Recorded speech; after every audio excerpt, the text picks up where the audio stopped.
आदरणीय विद्यालय मधुबन के प्राचार्य महोदय, हमारे साथ काम करने वाले शिक्षिका बहनों, भाइयों, मैं जब 2014 में यहाँ ज्वाइन किया था तो मेरे साथ ज्वाइन करने वाले साइंस के विद्वान शिक्षिका कृपया करके साथ ये मौका बार बार नहीं आएगा। थोड़ा हम अपनी बात को शेयर करना चाहते हैं। हमारा विद्यालय क्या था उसके विषय में बताना चाहते हैं। तो उसमें हम लोग 7 से 8 टीचर हुआ करते थे और उसमें जब मैं ज्वाइन किया था तो हमारे प्रिंसिपल सुहेल सर थे, जो काफी लोकप्रिय शिक्षक थे और बहुत ईमानदारी से काम उन्होंने किया था। मैं इसके पूर्व में डीएवी में 8 वर्ष का मेरा अनुभव था। मैं वो अनुभव यहाँ शेयर करना चाहता था। मैं चाहता था कि हमारा विद्यालय डीएवी क्यों नहीं बन सकता। कृपया करके शांत सुनिएगा, 5 मिनट शांति। तो मैं यही मेरा उद्देश्य चाहता था कि मैं अपना विद्यालय को एज ए प्राइवेट स्कूल बना दूं और मैं उसी उद्देश्य के साथ मैं जब भी विद्यालय आता था तो मेरे दिमाग में यही रहता था कि मेरा विद्यालय डीएवी क्यों नहीं हो सकता। और यही बात आज तक मुझे यही सोचता था। जब मैं यहाँ ज्वाइन किया तो फिजिकल का नॉलेज मुझे डीएवी से ही था और मैं कार्यरत टीचर था। मैं MHRT राजस्थान का खिलाया हुआ था। वॉलीबॉल का मैं कोच भी रह चुका हूँ बिहार राज्य का। ये सारे अनुभव मैं शेयर करना चाहता था अपने विद्यालय के साथ। जब मैं यहाँ ज्वाइन किया तो वहाँ बच्चे बहुत थे, उसमें भी बच्चे थे और बहुत लोग यहाँ पढ़ाने वाले शिक्षक थे। खास करके भारती मैडम उसमें हमारे सहयोगी थी और बहुत ईमानदारी पूर्वक पढ़ाती थी।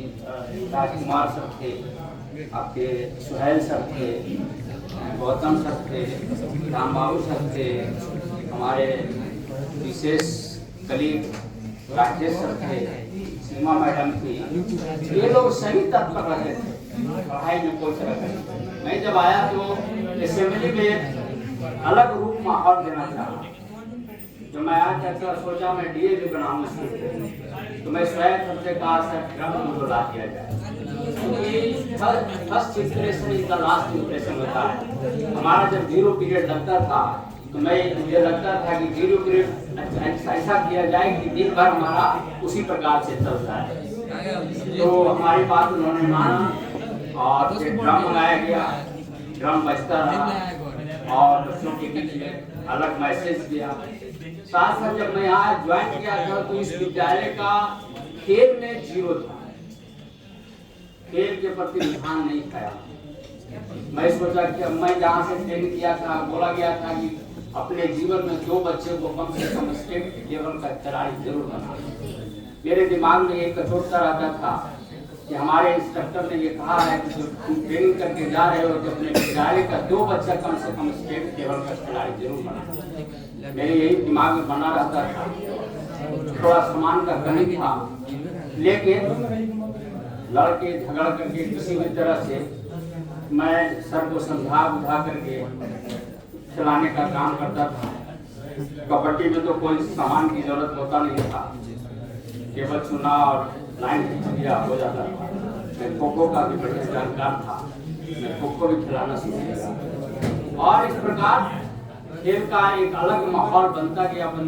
जब माहौल बन गया तो मेरा काम सत्येंद्र सर ने ठीक ही कहा कि भाई आपका प्लेटफॉर्म यहाँ बना हुआ है, फिर आप जहाँ जा रहे हो प्लेटफॉर्म बनाना पड़ेगा।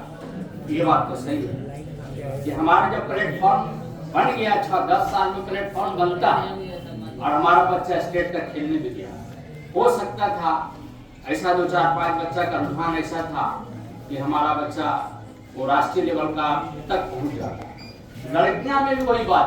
जब मैं यहाँ ज्वाइन किया था तो एक भी बच्ची नहीं पढ़ी। तो फिर बच्ची जब आने लगी और बच्ची का भी खेल के प्रति रुझान में जगाया तो मेरा ट्रांसफर हो गया। तो चलिए कोई बात नहीं है। अब रही बात, जब मैं ज्वाइन किया था तो खेल के साथ साथ मैं एकेडमिक को भी सुधारने सोचा था कि खेल अगर हमारा सुधर जाएगा तो एकेडमिक अगर सुधर जाएगा तो मेरा भी डीएवी मेरा भी स्कूल बन सकता है। और इसके प्रति मैं लगातार काम करता रहा और इस बीच में कुछ प्रिंसिपल बदले, कुछ नए आए, कुछ पुराने भी जो मैडम है इनका भी सहयोग बहुत है। तो कुछ ऐसा हम लोग का ऐसा विभाग है कि कुछ समझाना पड़ता है। और खेल खास करके खेल जो है एक रीढ़ का काम करता है, बैकबोन होता है। तो मैं अब तो मैं छोटी बड़ी बात हो जाएगी तो मैं ज़्यादा तो आप लोगों से कुछ खाना शेयर नहीं करना चाहता हूँ। मैं इतनी कहना चाहता हूँ कि आप पढ़ाई के साथ साथ खेल भी जरूर खेलिए और डिसिप्लिन मेंटेन करना है। सारे शिक्षक बंधुओं से मेरा निवेदन है, खास करके जो भी प्राचार्य हैं अभी आने वाले प्राचार्य जो बनेंगे उनसे भी मेरा निवेदन है कि आप जितना एकेडमी पर सुधार करिए उतना खेल पर बच्चों का ध्यान दीजिएगा, तभी आपका स्कूल का विकास होगा। हमारा स्कूल का नाम आप लोग जानते होंगे कि जब मैं खेलने जाता था मधुबन, तो मधुबन का जब टीम उतर जाता था तो लगता था कि नहीं ये भी वो टीम आ गया और ये भी टक्कर का टीम रहता था, लोग वहाँ डरता था और मैं वहाँ लड़ने का भी काम करता था। अगर कोई बच्चा हमारा सीनियर बच्चा अगर आ गया किसी तरह से उतार दिया, हमको बोल जाता था सर ये तो ओवरवेट है या बच्चा हमसे ये करेगा, तो मैं जाकर के अधिकारी को कहता था कि सर बच्चा इसका आई कार्ड देखा जाए, इसका डेट ऑफ बर्थ देखा जाए और मैं वहाँ लड़ने का भी काम करता था, जिसके कारण मेरा स्कूल का नाम वहाँ ये आपका जिला में नाम हो जाएगा। अब मैं खास करके यहाँ के जितने भी जो बच गए हैं शिक्षक बंधु से मेरा निवेदन है कि सभी एकजुट होकर के काम करेंगे तो हमारा विद्यालय बिल्कुल सेंट्रल स्कूल बन सकता है, डीएवी बन सकता है। और इसी शब्दों के साथ मैं जब यहाँ ज्वाइन किया था तो बहुत सारे ऐसे बच्चे थे जो पॉलिटेक्निक नहीं जानते। मैं जब आया था तो अपना पैसा खर्चा करके पॉलिटेक्निक का फॉर्म भरवाया 2-4-5 बच्चे का, जो अभी बहुत सारे तो लगता है कि वो धर्मेंद्र जॉब में भी चला गया। और मैं चूँकि मेरिट भी था मेरे पास तो मैं पढ़ाने का भी कार्य करता था। मैं स्वयं सर आए थे तो बोला था कि सर मुझे वो मैथ का विषय दिया जाए क्लास, तो उन्होंने कहा था ठीक है मैथ पढ़ाने में लगा। बायोलॉजी चूँकि BSc किया, जूलॉजी ऑनर्स था तो पढ़ाने भी लगा। तो खास करके यहाँ के जो भी बच्चे खास करके जो हैं 11, 12 और 9, 10 लड़कियाँ खास करके, तो इसमें आप बढ़ चढ़ करके डिसिप्लिन मेंटेन कीजिए, सारे शिक्षक कीजिए, आपका इज्जत कीजिए, प्रणाम पाती कीजिए। देखिए आपके जो है शिक्षक होते हैं, ये पहला शिक्षक माता पिता होता है, दूसरा शिक्षक आपके टीचर होता है। कोई टीचर ये नहीं चाहता है कि हमारा बच्चा नीचे जाए, हर टीचर का यही उद्देश्य रहता है कि हमारा बच्चा उच्च शिक्षा तक जाए। तो मेरा भी वही उद्देश्य है और मैं अब मेरे से जो भी कुछ गलती सुनती हुआ होगा तो मैं आप लोगों से मैं माफ़ी मांगता हूँ।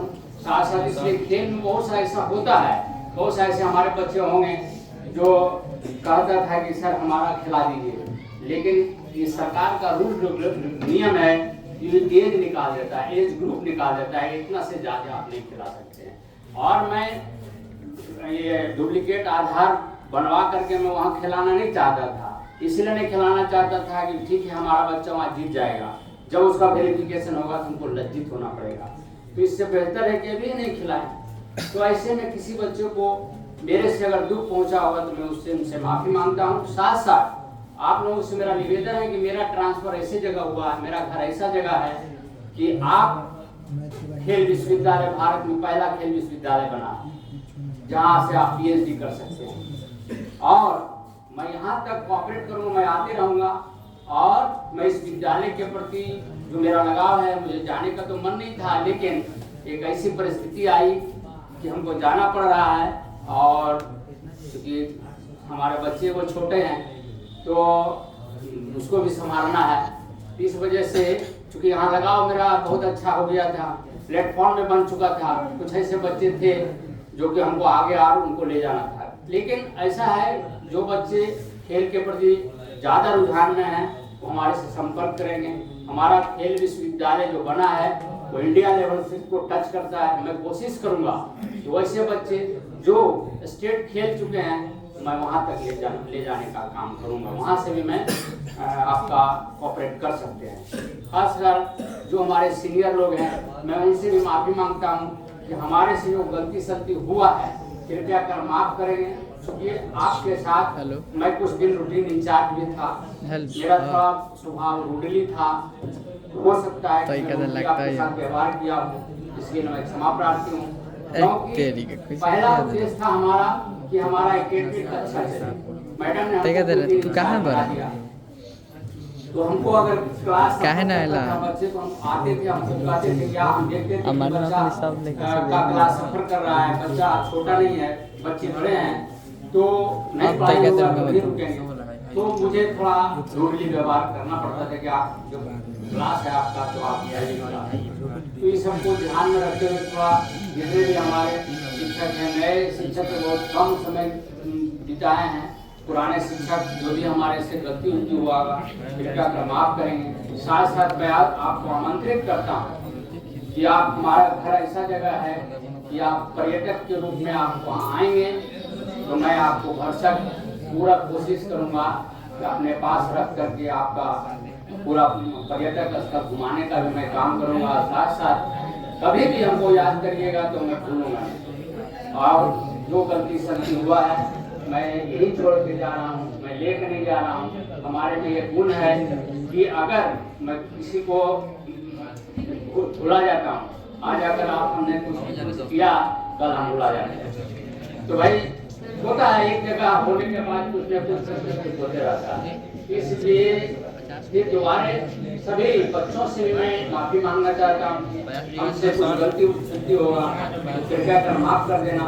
और मैं आप सभी बच्चों से मैं निवेदन करता हूँ कि तुम या तो माता पिता के साथ घूमने आओ तो हमको याद करना, या किसी प्रकार कंपटीशन के तौर पर अगर बुलाने के मौका मिले तो जरूर याद करना। मेरा नंबर कभी बदलने वाला नहीं है।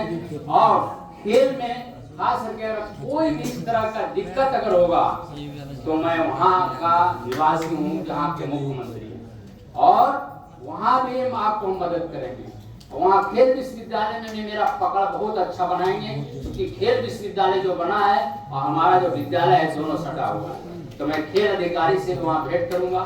साथ साथ अगर यहाँ के बच्चे चुना के जाते हैं, अगर वहाँ खेलो इंडिया का वहीं पढ़ा है वो खेलो इंडिया में, तो मैं यहाँ के बच्चों को वहीं से आमंत्रित कर दूंगा, वहाँ का भी पार्टिसिपेंट वहाँ हम लिखवा देंगे। इतना पक्का मैं वादा करता हूँ। साथ साथ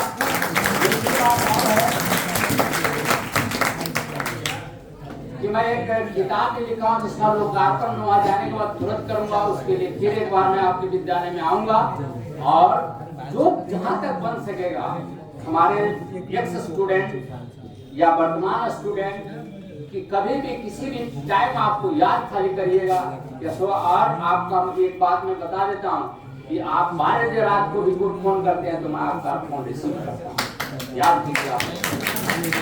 रहता है पर भी आपको रिसीव करते हैं।